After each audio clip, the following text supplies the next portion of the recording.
Hi friends, welcome back to my channel. ಬೆಳಗ್ಗಿನ ಟಿಫಿನ್ಗೆ ಕ್ವಿಕ್ಕಾಗಿ ರೆಡಿಯಾಗುವಂಥ breakfast ಇದು. ಏನಪ್ಪ ಅಂತಂದ್ರೆ ಈಗಿನ ಸೀಸನ್ನಿಗೆ ಹೆಸರು ಕಾಳು ಜಾಸ್ತಿ ಇರ್ತವೆ.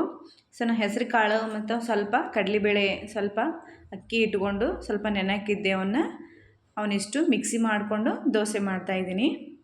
ಇದಕ್ಕೆ ಸ್ವಲ್ಪ ಹಸಿ ಖಾರ ರೆಡಿ ಮಾಡ್ಕೊಂಡಿದ್ದೀನಿ. ಮೆಣಸಿನ್ಕಾಯಿನ ಹುರ್ಕೊಂಡಿದ್ದೆ. ನೆಕ್ಸ್ಟ್ ಅದಕ್ಕೆ ಬೆಳ್ಳುಳ್ಳಿ, ಜೀರಿಗೆ, ಸ್ವಲ್ಪ ಉಪ್ಪು ಹಾಕಿ ಮಿಕ್ಸಿ ಮಾಡ್ಕೊಂಡಿದ್ದೀನಿ. ನೆಕ್ಸ್ಟ್ ಇವನ್ನ ಸ್ವಲ್ಪ ಹೆಸರು ಕಾಳು ಅಂದರೆ 2 ಕಪ್ನಷ್ಟು ಹೆಸರು ಕಾಳು, 1 ಕಪ್ನಷ್ಟು ಕಡಲೆಬೇಳೆ ಮತ್ತು 1 ಕಪ್ನಷ್ಟು ಅಕ್ಕಿನ ನೆನೆಸಿ ಇಟ್ಟಿದ್ದೆ. ಹೆಸರು ಕಾಳು ಹಸಿವವು.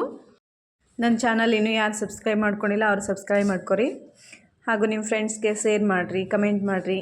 ಈ ಥರ ಟ್ರೈ ಮಾಡಿ ನೋಡಿರಿ. ನೀವು ಮಾಡಿ ಯಾವ ಥರ ಆಗಿರ್ತಾವೆ ಅನ್ನೋದು ನನಗೆ ಕಮೆಂಟ್ ಮಾಡಿ ತಿಳಿಸ್ರಿ. ಇನ್ನು ಸ್ವಲ್ಪ ನೀರು ಹಾಕಿ ರುಬ್ಕೊತೀನಿ. ತುಂಬ ಸಾಫ್ಟಾಗಿ ಆಗಿರ್ತವೆ ದೋಸೆ. ಬಹಳ ಗಟ್ಟಿಯಾಗಿರಬಾರ್ದು ಇದು ಕನ್ಸಿಸ್ಟೆನ್ಸಿ, ಸ್ವಲ್ಪ ತೆಳುವಾಗಿರಬೇಕಿದ್ದು ಕನ್ಸಿಸ್ಟೆನ್ಸಿ. ಆಮೇಲೆ ಸ್ವಲ್ಪ ಅಕ್ಕಿ ಹಾಕ್ಕೊಂಡು ಮಿಕ್ಸರ್ ಮಾಡಿಕೊಂಡು ಇವನ್ನೆರಡೂ ಮಿಕ್ಸ್ ಮಾಡ್ಕೊತೀನಿ. ಹೆಸರು ಕಾಳು ಒಳಗೆ ಪೊಲೈಟು ಮತ್ತು ವಿಟಮಿನ್ B9 ಅನ್ನೋದು ಜಾಸ್ತಿ ಇರ್ತೈತಿ. ನೆಕ್ಸ್ಟ್ ಇನ್ನೊಂದು ಏನಂತಂದ್ರೆ ಬಿಳಿ ರಕ್ತ ಕಣ ಮತ್ತು ಕೆಂಪು ರಕ್ತ ಕಣಗಳು ಏನಕ್ಕಂದ್ರೆ ಜಾಸ್ತಿ ಆಗ್ತಾವೆ ಹೆಸರು ಕಾಳು ತಿನ್ನೋದ್ರಿಂದ. ಡಯಟ್ ಮಾಡೋರಿಗೆ ಇದು ಒಳ್ಳೆ ಬ್ರೇಕ್ಫಾಸ್ಟ್ ಅಂತ ಹೇಳ್ಬೋದು. ಹೆಲ್ದಿ ಬ್ರೇಕ್ಫಾಸ್ಟ್ ಕೂಡ ಹೌದು. ಅಡುಗೆಗೆ ಜಾಸ್ತಿ ಹೆಸರು ಕಾಳು ಉಪಯೋಗಿಸೋದ್ರಿಂದ ನಮ್ಮದು ಹೊಟ್ಟೆ ಏನಂತಂದ್ರೆ ಜಾಸ್ತಿ ದೀರ್ಘಕಾಲ ಇನ್ನು ಹೊಟ್ಟೆ ತುಂಬಿದೆ ಏನೋ ಅನ್ನೋ ಫೀಲ್ ಇರುತ್ತೈತಿ. ನೆಕ್ಸ್ಟ್ ಏನಂದ್ರೆ ಸಕ್ಕರೆ ಕಾಯಿಲೆಯನ್ನು ಕೂಡ ಇದು ಕಂಟ್ರೋಲ್ ಮಾಡ್ತೈತಿ ಇದು.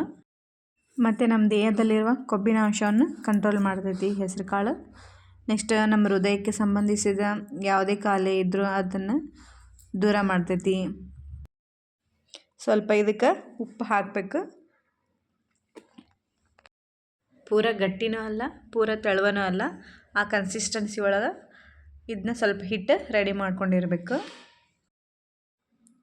ಈ ಥರ ಅದಕ್ಕೆ ನಾನು ಮಾಡಿಕೊಂಡು ಹಾಕಿದ್ದೀನಿ.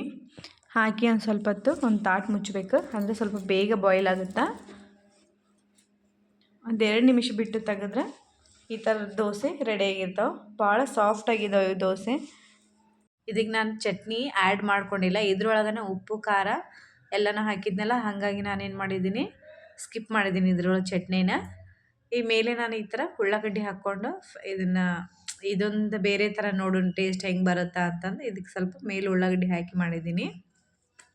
ನೀವು ಉಪ್ಪು ಖಾರ ಬಿಟ್ಟು ಜಸ್ಟ್ ಇದ್ರೊಳಗೆ ಚಟ್ನಿನ ಯೂಸ್ ಮಾಡ್ಕೋಬೋದು. ಮಕ್ಕಳಿಗೆ ಲಂಚ್ ಬಾಕ್ಸ್ ಕೂಡ ಕಟ್ಬೋದು. ಸಾಫ್ಟಾಗಿರ್ತವೆ ದೋಸೆ. ನೆಕ್ಸ್ಟು ಇದ್ರೊಳಗೆ ನಾನು ಖಾರ ಹಾಕಿರೋದ್ರಿಂದ ಇದ್ರಾಗ ಚಟ್ನಿ ಇಟ್ಟರೆ ಮಧ್ಯಾಹ್ನ ಕೆಡುತ್ತನ್ನೋ ಸಮಸ್ಯೆ ಬರೋದಿಲ್ಲ. ಖಾರ ಹಾಕಿರ್ತೀವಲ್ಲ, ಹಾಗಾಗಿ ಇದಕ್ಕೆ ಉಪ್ಪು ಖಾರ ಇದೆ ಇವನ್ನಷ್ಟೇ ಇಟ್ಟರೆ ನಡೀತೈತಿ ಮಕ್ಕಳಿಗೆ. ವಿಡಿಯೋ ಇಷ್ಟ ಆದ್ರೆ ಲೈಕ್ ಮಾಡಿ. Thank you for watching.